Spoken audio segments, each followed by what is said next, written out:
శ్రీ గురుభ్యో నమః.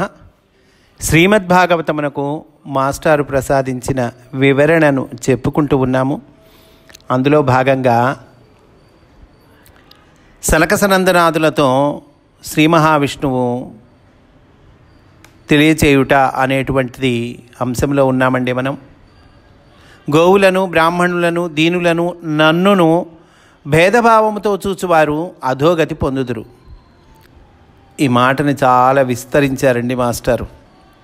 అందువల్ల ముందు ఈ మాట చెప్పుకుందాం, ఇంకోసారి చెప్పుకుందాం. గోవులను, బ్రాహ్మణులను, దీనులను, నన్నును భేదభావముతో చూచువారు అధోగతి పొందుదురు.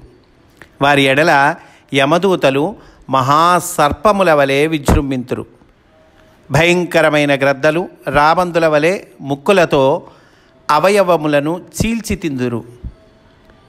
అంటే మాస్టర్ అంటున్నారు, గోవులను, బ్రాహ్మణులను, దీనులను తనకన్నా భేదభావముతో చూడరాదు. ఎందుకని? గోవు పరోపకారమునకు చిహ్నము.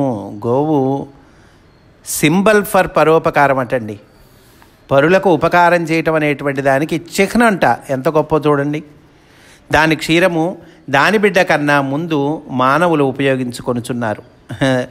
అంతే కదండి, దూడ కన్నా ముందు మానవులు ఉపయోగించుకుంటూ ఉన్నారు.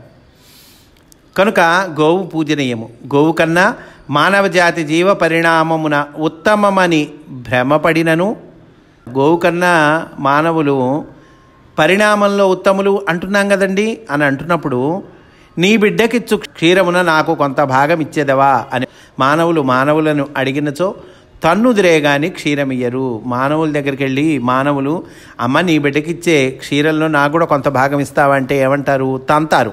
అంతే కదండి, క్షీరం ఇవ్వరు. తన్నుదురు కానీ క్షీరం ఇవ్వరు అంటున్నారండి మాస్టారు. కనుక బ్రాహ్మణులను, దీనులను నారాయణుని రూపములుగా చూడమని చెప్పుట బ్రాహ్మణులు గర్వింపవలసిన విషయం కాదు.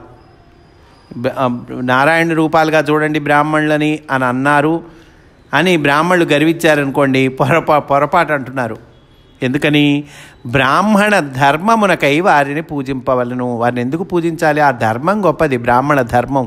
కనుక బ్రాహ్మణ ధర్మమునకై వారిని పూజించాలి. అనగా విద్య నేర్చుకుని స్వలాభమునకై పూజించాలి. వారి దగ్గర విద్య ఉంటుంది, ఆ విద్యను మనం నేర్చుకోవాలి. ఆ విద్య నేర్చుకోవాలి అనేటువంటి స్వలాభం కోసం వాళ్ళని పూజించాలి.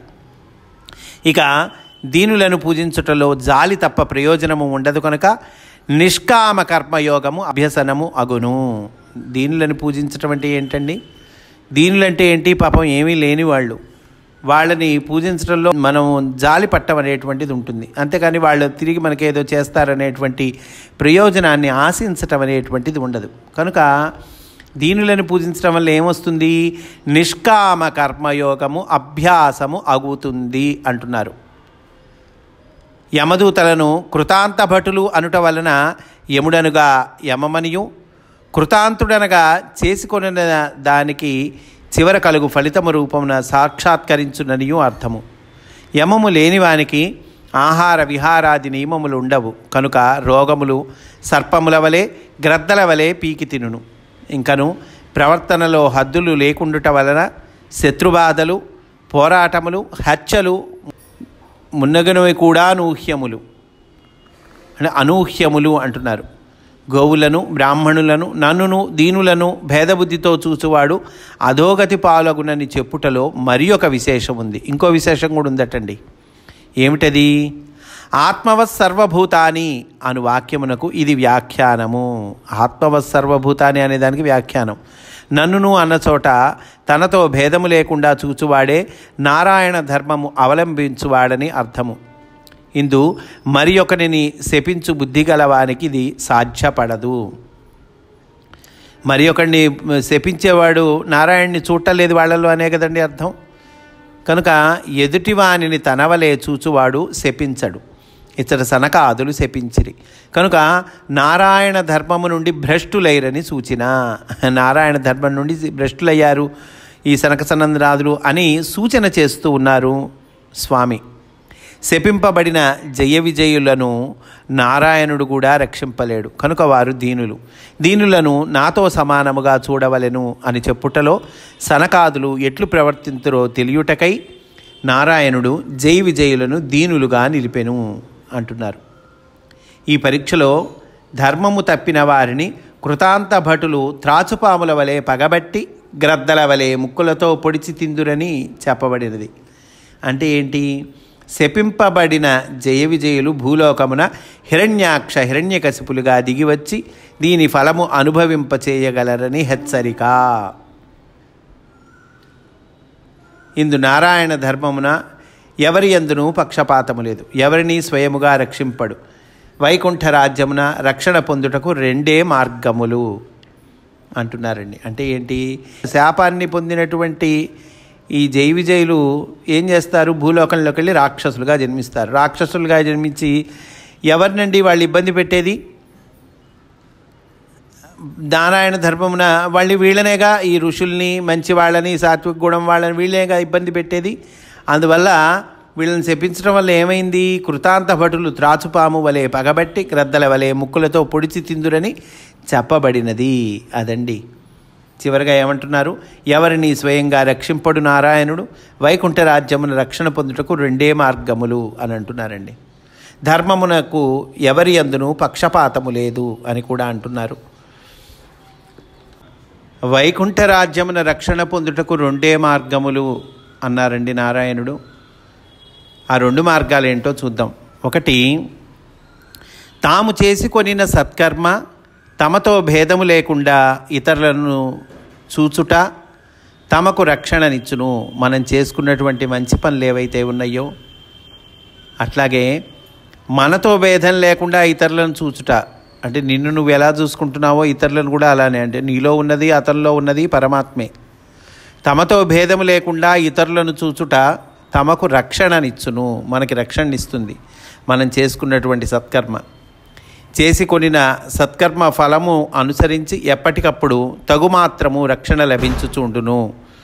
మంచి పని యొక్క ఫలితం ఎప్పటికప్పుడు మనకి తగుమాత్రంగా రక్షణనిస్తూ ఉంటుంది. అయితే ఇది పుణ్యకర్మ ఫలరూపమైన రక్షణము.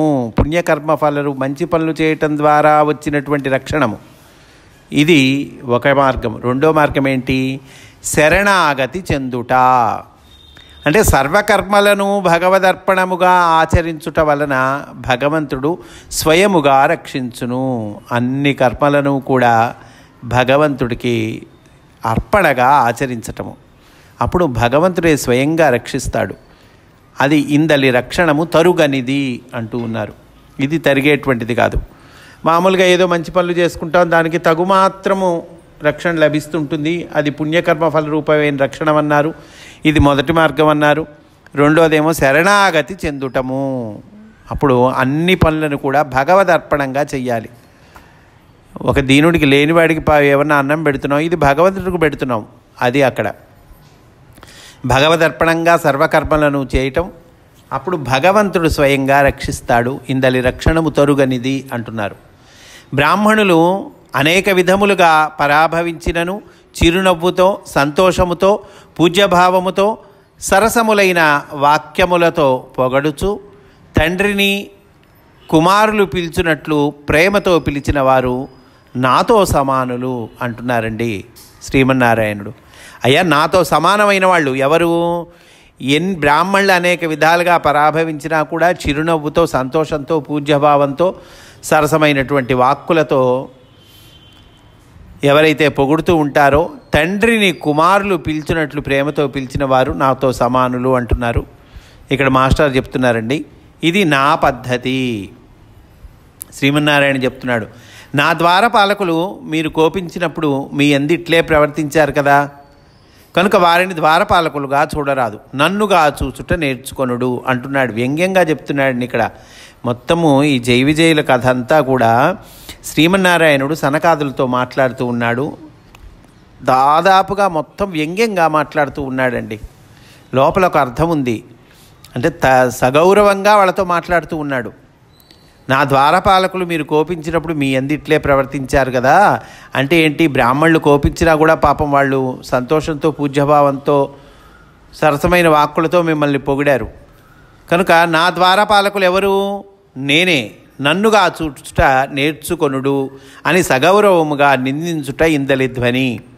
తమరు బ్రాహ్మణోత్తములు, తాము పరాభవించినను జయ విజయులు తమ్ము భక్తితో సేవించిరి కనుక వారికి నాతో సమానమైన స్థితి అబ్బినది. వాళ్ళకి నాతో సమానమైనటువంటి స్థితి అబ్బింది. తాము బ్రాహ్మణోత్తములైనను ఇతరులలో నన్ను చూచుట అభ్యసింపలేదు కనుక నాకన్నా ఇతరులుగా నిలబడిరి. పుణ్యాత్ములకు నేను ప్రియతముడనై అమ్ముడు పోవచ్చుందును. పూర్వం ఒక మారు నన్ను భృగు మహర్షి తన్నెను. పుణ్యాత్ములకు నేను అమ్ముడు పోతానయ్యా అంటున్నాడు సాక్షాత్తు శ్రీమన్నారాయణుడండి. పూర్వం ఒకసారి భృగు మహర్షి నన్ను తన్నెను. దానికి నేను పొందిన సంతోషము ఇంత అని చెప్పలేను అంటున్నాడు. భృగు మహర్షి తన్నటం వల్ల నేను సంతోషం పొందానయ్యా, ఆ సంతోషం ఎంత అంటే ఇంత అని చెప్పలేను అంటున్నారండి స్వామి. దీనికి మాస్టర్ వివరణ ఇస్తున్నారండి. ఆ సంతోషము కారణముగానే భృగువునకు కాలిలోని కన్నుపోయింది. ఆయన సంతోషపడ్డా అంటున్నాడుగా, మరి ఈయనకేమో కాలులో కన్నుపోయింది, భృగువునకు కాలిలో కన్నుపోయినది. ఆ భృగువు వంశం వాడకు శుక్రునకు ఏకంగా కన్నేపోయింది. అట్లు చెప్పక సంతోషించి తినని చెప్పుచున్నాడు. సందర్భమైనచో మీ ఎడల కూడా అట్లే సంతోషింపగలనని పరాకు చెప్పుట. అన్యంగా చెప్తూ ఉన్నాడండి ఆయన స్వామి. అయ్యా, సందర్భం అయితే మీ ఎడల కూడా అలాంటి సంతోషమే చూపిస్తా. ఏంటి ఆ సంతోషం? భృగువునకేమో కాల్లో కన్నుపోయింది, ఆయన వంశం వాడైనటువంటి శుక్రుడికేమో ఏకంగా కన్నే పోయింది. పుణ్యాత్ములకు నేను తప్పక అమ్ముడు పోదునని చెప్పుటలో ఎవరు పుణ్యాత్ములో చెప్పలేదు. పుణ్యాత్ములకు నేను అమ్ముడు పోతాను అని అన్నాడు కానీ ఆయన ఎవరు పుణ్యాత్ములు ఇక్కడ? సనక సనందనాథుల, జై విజయులా?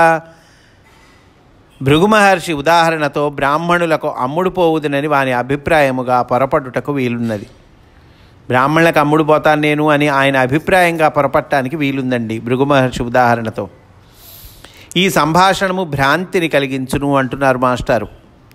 ఇతరులు నిందించినను కోపింపక గౌరవించు వారికి అమ్ముడు పోవుదునని నిజమైన అర్థము. అసలైన అర్థం ఏంటి? శ్రీమన్నారాయణుడి భావం ఏంటి? అయ్యా, ఇతరులు నిందించినా కూడా కోపించకుండా గౌరవించేవారు ఎవరైతే ఉన్నారో వాళ్ళకి నేను అమ్ముడు పోతాను అని నిజమైన అర్థము అంటున్నారు. ప్రస్తుతము తాను జయ విజయులకు అమ్ముడు పోతునని తెలుపుచున్నాడు. ఇక సనకాదుల తపస్సునకు నారాయణుడు చేయు ఉపకారమేమి అన్నది మిగిలి ఉన్నది. ఇంకా మరి సనకాదులు తపస్సు చేశారు కదండి, 6 ద్వారాలు దాటారు కదా, 7వ ద్వారంకి వచ్చారు. 6 ద్వారాలు దాటంటే మరి వాళ్ళకి ఎలిజిబిలిటీ ఉంటేనే కదండి. వాళ్ళు తక్కువ వాళ్ళు కాదండి. సనకాదులు, సనక సనందనాదులు తక్కువ బ్రహ్మమానస పుత్రులు, వాళ్ళు తక్కువ వాళ్ళు కాదు.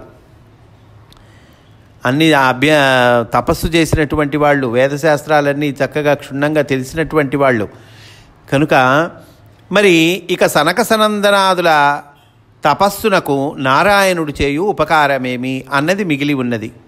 జై విజయులకు అమ్ముడు పోయినవాడు సనకాదులకు ఏం ఉపకారం చేయును? భలానా వాళ్ళకి నేను అమ్ముడు పోతా అంటున్నాడు కదా, అంటే దాని అర్థం జై విజయులకు అమ్ముడు పోయినవాడు. మరి ఆయన సనకాదులకు ఏం ఉపకారం చేస్తాడు? భృగు మహర్షికి ఏమి చేసినో అది ఏ చేయుదునని అర్థము. అయ్యా, భృగు మహర్షికి చేశాక కాల్లో కన్నుపోయింది.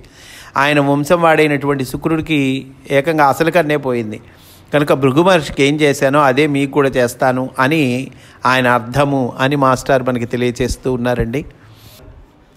నా మనఃపద్మములోని భావము గ్రహింపలేక చెలరేగి ప్రవర్తించి నా ఆజ్ఞ మీరిన దోషఫలము ఈ నా జయ విజయులకు సంప్రాప్తమైనది.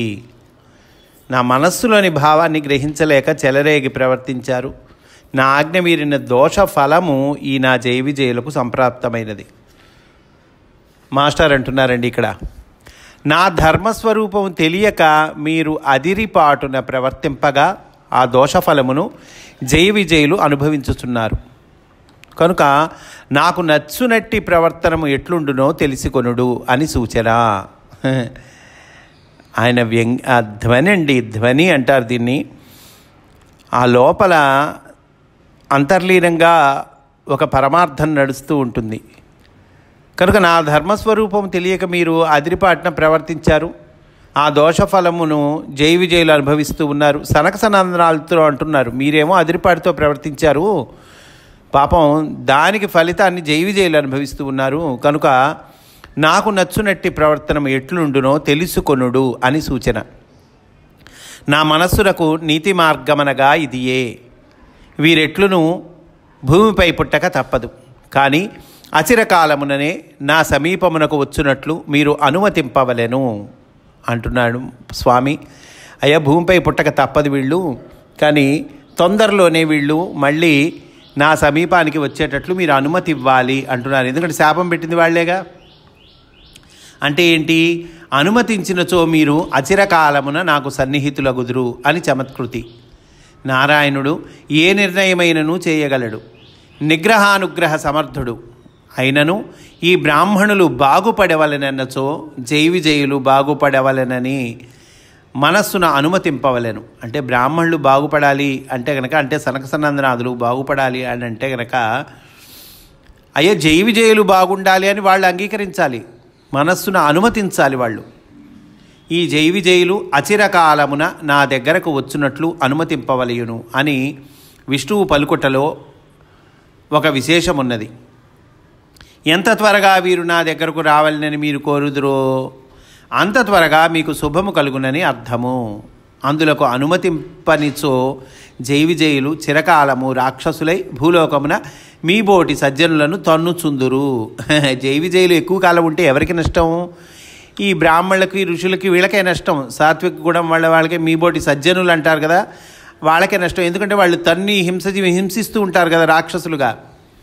కనుక అందులోకి అనుమతింపనిచో, అందువల్ల మీరు వాళ్ళని తొందరకాలంలో నా దగ్గరికి చేరుకునేటట్టు మీరు అనుమతించండి అని అంటున్నారు స్వామి. అనుమతించకపోతే ఏమవుతుంది? జైవిజయులు చిరకాలము రాక్షసులై భూలోకమున మీబోటి సజ్జనులను తన్నుచుందురు. కనుక మీరు కష్టములను అనుభవించు కాలపరిమితిని మీరే తగ్గించుకొనుడని హెచ్చరిక. అయ్యా, వాళ్ళు ఉన్నంతకాలం మీ కష్టాలు తప్పవు. మీరు కష్టాలు అనుభవించేటువంటి కాల పరిమితి దాన్ని మీరే తగ్గించుకోండి అని హెచ్చరిక. ఈ మొత్తము సంభాషణలో సారాంశము ఈ దిగువ విధముగా సంగ్రహింపవచ్చును అంటున్నారండి మాస్టారు. చక్కగా పాయింట్స్, ఈ మొత్తం దానిలో సారాంశాన్ని మళ్ళీ పాయింట్స్గా ఇచ్చారండి మనకి. చూడండి, అసలు చక్కగా ఒక నోట్స్, ఒక చదువుకునే విద్యార్థి నీట్గా నోట్స్ రాసుకుంటే ఎట్లా ఉంటుందో, టెక్స్ట్లో ఉన్నది టెక్స్ట్ అంతా ఇచ్చారు, చక్కగా మళ్ళీ దాన్ని సారాంశము నోట్స్ కూడా ఆయనే రాసి మనకిచ్చారండి. తపస్సు చేయువారు దైవానుగ్రహమును ప్రత్యేకముగా మిగిలిన వారికన్నా ఎక్కువ పొందురనుకొనుట పొరపాటు. అదండి, తపస్సు చేశాం కదా మేము, అందువల్ల మాకు ఎక్కువ దైవానుగ్రహం వస్తుంది అంటే మిగిలిన వాళ్ళకన్నా మేము ప్రత్యేకులం. పొరపాటు అంటున్నారు. ఎవరంటున్నారు? స్వామి అంటూ ఉన్నారు, సాక్షాత్తు నారాయణుడు అంటున్నాడండి. అందువల్ల ఇవన్నీ చాలా ముఖ్యమైన పాయింట్స్. ఇకపోతే రెండో పాయింట్, ఎవరు ఎంత నిష్ఠతో జపతపాదులు చేసినను దాని సత్ఫలితము వారికి ప్రత్యేకముగా ఉపయోగపడక లోకహితమునకు మాత్రమే ఉపయోగపడును. ఎంత నిష్ఠతో జపము తపము చేసినా కూడా దాని సత్ఫలితం వాళ్ళకి ప్రత్యేకంగా ఉపయోగపడక లోకహితమునకు మాత్రమే ఉపయోగపడును. తప్పులు చేయని వారు మాత్రమే మోక్షమును దైవానుగ్రహమును పొందురనుటకు పొరపాటు. తప్పులు చేయని వాళ్ళు ఉన్నారు, తప్పులు చేసిన వాళ్ళు ఉన్నారు, లోకంలో అందరూ ఉన్నారు కదండి. కనుక మేము తప్పులు చేయం కాబట్టి మేము మోక్షానికి అర్హత ఉంది మాకు అనుకుంటే పొరపాటు అంటున్నారు. తప్పులు చేయని వారు మాత్రమే మోక్షమునకు దైవానుగ్రహమును పొందుదురు అనుకొనుట పొరపాటు. మోక్షాన్ని దైవానుగ్రహాన్ని తప్పులు చేయని వాళ్ళు ఎవరున్నారో వాళ్ళు మాత్రమే పొందుతారని అనుకుంటే పొరపాటు అంటున్నారు. శుచిత్వము కలిగినను అహంకరించినచో దైవానుగ్రహము కలుగదు. తప్పులు చేసినను భగవంతుడికి తమ్ము సమర్పించుకొను బుద్ధి అలవడినచో ఎంతటి పాపాత్ములైనను పవిత్రులై దైవానుగ్రహమునకు పాత్రులగుదురు. కనుక తప్పులు చేసినా కూడా భగవంతుడికి తమను తాము సమర్పించుకోవాలనేటువంటి బుద్ధి, ఆ బుద్ధి కలిగితే ఏమవుతుందండి? ఆ బుద్ధి అలవడితే ఎంతటి పాపాత్ములైనను పవిత్రులైతారట, దైవానుగ్రహమునకు పాత్రులవుతారట అంటున్నారండి మాస్టారు. ఇక తప్పులు చేయరు వాళ్ళు. దైవమునకు శరణాగతి చెందక నేను తప్పులు చేయను అనుకొని వారు అహంకారపడి దెబ్బతిందురు అని అంటున్నారు. పోతే నాలుగో పాయింట్, పెద్దలను గౌరవించు వారిలో కూడా దైవముండును. గౌరవింపబడు పెద్దల యందు మాత్రమే ఉండును అనుకొనరాదు. పెద్దల్ని గౌరవిస్తున్నారు. ఒక పెద్ద ఆయన వచ్చాడండి, ఆయన్ని ఇంకోడు బాగా గౌరవిస్తున్నాడు కనుక ఆ గౌరవించే వాళ్ళలో కూడా దైవం ఉంటాడు. గౌరవింపబడు పెద్దల యందు మాత్రమే ఉండును అనుకోని రాదు. ఆ పెద్ద ఆయన ఆయన్ని ఈ చిన్న ఆయన గౌరవిస్తున్నాడు కాబట్టి ఈ పెద్ద ఆయన అందు మాత్రమే దైవం ఉంటాడు అని అనుకుంటే పొరపాటు అంటున్నారు. పెద్దలను గౌరవించు వారిలో కూడా దైవముండును. పూజ్యులైన బ్రాహ్మణుల ఎడ ఎట్లు దైవముండునో అట్లే పూజించు వారి ఎడల కూడా ఉండును. పూజించునట్టి శూద్రాదుల రూపమున దైవమే అంతర్యామిగా ఉండి బ్రాహ్మణుల పాదరేణువులను శిరస్సున ధరించుచున్నాడు. కనుకనే విష్ణు పాదములందు పుట్టిన గంగవలే ఆ పాదమునందే పుట్టిన వినయవంతులకు శూద్రులు కూడా పవిత్రులై పాపమును హరించుచున్నారు. వారి కృషికర్మ వలననే సంపద రూపమున లక్ష్మి ఉద్భవించి అందరిలో ఉన్న విష్ణువును వరించుచున్నది అనంటూ ఈ సనకసనందనాథుల కథలోని సారాంశాన్ని మనకి చక్కగా అందజేస్తూ ఉన్నారండి మాస్టారు. ఈరోజు ఇక్కడితో పూర్తి చేసుకుందాము. బ్రాహ్మణుల పాదములను ఇతరుల పూజించి జ్ఞానులగుట, ఆ పూజించు వారిలో విష్ణువుని చూచి బ్రాహ్మణులు ఆదరించుట అను 2 ధర్మములు నిర్వర్తింపబడినప్పుడే జగత్తునకు క్షేమము కలుగుచున్నది అంటున్నారండి. ఇక్కడ 2 ధర్మాలు చెప్పారండి. ఏంటి మొదటి ధర్మం? బ్రాహ్మణుల పాదములను ఇతరులు పూజించి జ్ఞానులగుట. అంటే బ్రాహ్మణులు అంటే ఇక్కడ మనం పుట్టుకతో వచ్చిన కులం కాదండి, జాగ్రత్తగా గమనించాలి మనం. బ్రాహ్మణ ధర్మం అనేది ఒకటి ఉంది, ఆ ధర్మాన్ని పాటించిన వాళ్ళు బ్రాహ్మణులు. కనుక బ్రాహ్మణుల పాదములను ఇతరులు పూజిస్తారు, పూజించి జ్ఞానులు అవుతారు. ఎందుకంటే వాళ్ళ దగ్గర ఉన్నటువంటి జ్ఞానము పంచబడుతుంది కాబట్టి చక్కగా వాళ్ళు కూడా జ్ఞానులు అవుతారు. ఆ పూజించేటువంటి వారిలో వీళ్ళు ఓహో మేము గొప్పవాళ్ళం కాబట్టి వీళ్ళు మమ్మల్ని పూజిస్తున్నారు అని అనుకోకుండా ఆ పూజించే వాళ్ళల్లో విష్ణువుని చూచి వీళ్ళు ఆదరించాలి. వాళ్ళేమో ఇతరులేమో బ్రాహ్మణుల పాదాలని పూజించి వాళ్ళు జ్ఞానులు అవ్వాలి. ఈ బ్రాహ్మణులేమో ఈ పూజించే వాళ్ళల్లో విష్ణువుని చూచి బ్రాహ్మణులు వాళ్ళని ఆదరించాలి. కనుక ఈ 2 ధర్మములు నిర్వర్తింపబడినప్పుడే జగత్తునకు క్షేమము కలుగుచున్నది అంటున్నారండి. అనగా విష్ణువు సంతోషించుచున్నాడు. ఈ 2 ధర్మాలు నిర్వర్తింపబడినప్పుడు విష్ణువు సంతోషిస్తూ ఉన్నాడు. అట్లు కాక తెలిసినవాడకు బ్రాహ్మణుడు ఇతరులపై కోపించినచో ఇతరుల యందలి రాక్షసత్వము ప్రబలి భూలోకమున హిరణ్యాక్ష హిరణ్యకశిపులు వంటి వారు తయారగుచూ ఉన్నారు.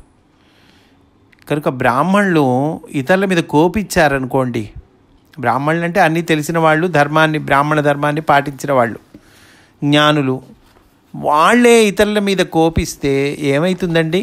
ఇప్పుడు కోపించారు, ఏమైంది? సనకసనందనాథులు జై విజయుల్ని కోపించారు, ఏమైందండి? వాళ్ళు భూలోకం మీద రాక్షసులుగా వచ్చి అందరినీ హింస పెట్టారు. ముఖ్యంగా ఋషుల్ని, పెద్దల్ని, సాత్వికుల్ని, సజ్జనులు అనబడేటువంటి వాళ్ళని హింస పెట్టారు. కనుక ఇక్కడ ఏమంటున్నారు? బ్రాహ్మణుడు ఇతరులపై కోపించినచో ఇతరుల యందు రాక్షసత్వము ప్రబలి భూలోకమున హిరణ్యాక్ష హిరణ్యకశిపుల వంటి వారి తయారగుచున్నారు. వారు సజ్జనులను అవమానించుచు హింసించుచున్నారు. ఇట్టి దుష్కర్మల వలన విష్ణుని అనుగ్రహము తప్పును. ఈ దుష్కర్మల వలన విష్ణుని అనుగ్రహం తప్పుతుంది. కనుక నరజాతి ఆపదల పాలగును. విష్ణు ధర్మము ఒక దేశమునకు ఒక కాలమునకు సంబంధించినది కాదు. ఏ కాలమున ఎవరు పాటించినా వారికి సుఖశాంతులు మోక్షము కలుగును. కనుక దేశకాలాలకి అతీతమైనటువంటిది, ఒక దేశానికి ఒక కాలానికి సంబంధించింది కాదు ఈ విష్ణు ధర్మము. ఏ కాలంలో అయినా ఏ దేశంలో అయినా ఎవరు పాటించినా కూడా వాళ్ళకి సుఖశాంతులు మోక్షము కలుగుతుంది. ఈ వాక్కులు ఎవరునూ కాదనుటకు వీలు లేని శాశ్వత ధర్మములు కనుకను వీనిని అవలంబింపని నాడు నరజాతి నష్టముల పాలగుచున్నది. కనుకను ఇది ఏ శాశ్వత ధర్మము లేక వేద ధర్మము. దీనిని భాగవత రహస్య సర్వస్వముగా నారాయణుడు సనక సనందనాదులకు ఉపదేశించెను. కనుక ఈ కథ చాలా ప్రధానమైందండి. మాస్టర్ చాలా విస్తారంగా వివరించారు ఈ కథని. చాలా ముఖ్యమైనటువంటిది జైవిజయుల కథ, చాలా ముఖ్యమైనటువంటిది. అనేక రకాలైనటువంటి రహస్యాలు వివరణ మాస్టర్ ఇచ్చారండి ఇందులో. ఏమంటున్నారు? దీనిని భాగవత రహస్య సర్వస్వము. అట్లా నారాయణుడు సనక సనందనాదులకు ఉపదేశించెను అంటూ ఉన్నారండి. ఏమిటి అది భాగవత రహస్య సర్వస్వము? సజ్జనులను అవమానించుచు హింసిస్తున్నారు వాళ్ళు రాక్షసులుగా పుట్టి. ఇట్టి దుష్కర్మల వలన విష్ణుని అనుగ్రహము తప్పును కనుక నరజాతి ఆపదల పాలగును. కనుక బ్రాహ్మణుల ధర్మం బ్రాహ్మణులు పాటించాలి, ఇతరుల ధర్మం ఇతరులు పాటించాలి. బ్రాహ్మణులేమో అయ్యా వీళ్ళు నాకు పూజిస్తున్నారంటే నేనేదో గొప్పవాడిని కాబట్టి పూజిస్తున్నారు అని అనుకోకుండా వాళ్ళలో విష్ణువుల్ని చూచి వాళ్ళల్లో విష్ణువుని చూచి వాళ్ళని ఆదరించాలి. బ్రాహ్మణుల పాదాలని పూజించి వాళ్ళ ద్వారా జ్ఞానాన్ని పొందాలి ఇతరులు.